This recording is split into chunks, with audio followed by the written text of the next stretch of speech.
ಎಲ್ಲರಿಗೂ ನಮಸ್ಕಾರಗಳು. ನಾವು ಸಂಸ್ಕೃತ ಸಂಧಿಗಳಲ್ಲಿ ಮತ್ತೊಂದು ವಿಧದ ಸಂಧಿಯಾದ ಗುಣಸಂಧಿ ಬಗ್ಗೆ ಈಗ ಸ್ವಲ್ಪ ಮಾಹಿತಿನ ತಿಳ್ಕೊಳ್ಳೋಣ.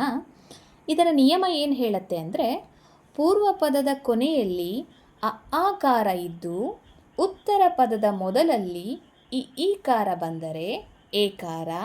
ಅದೇ ಥರ ಪೂರ್ವ ಪದದ ಮೊದಲಲ್ಲಿ ಆಕಾರಗಳಿದ್ದು ಉತ್ತರ ಪದದ ಕೊನೆಯಲ್ಲಿ ಊಕಾರ ಬಂದರೆ ಓಕಾರ.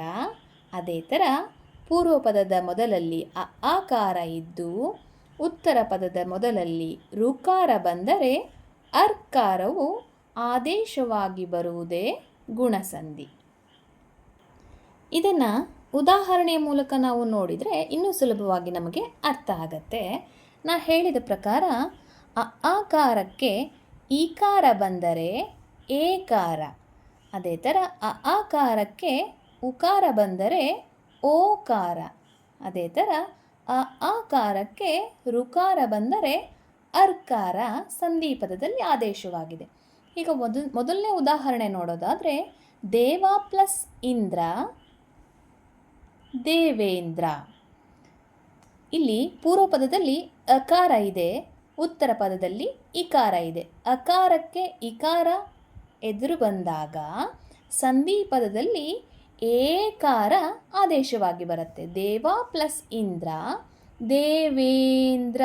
ಅದೇ ಥರ ಸೂರ್ಯ ಪ್ಲಸ್ ಉದಯ ಸೂರ್ಯೋದಯ.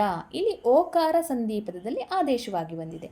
ಅದೇ ಥರ ಮಹಾ ಪ್ಲಸ್ ಋಷಿ, ಅಕಾರಕ್ಕೆ ಋಕಾರ ಎದುರು ಬಂದಾಗ ಸಂಧಿ ಪದದಲ್ಲಿ ಅರ್ಕಾರ ಆದೇಶವಾಗಿ ಬರುತ್ತೆ. ಮಹಾ ಪ್ಲಸ್ ಋಷಿ ಮಹರ್ಷಿ.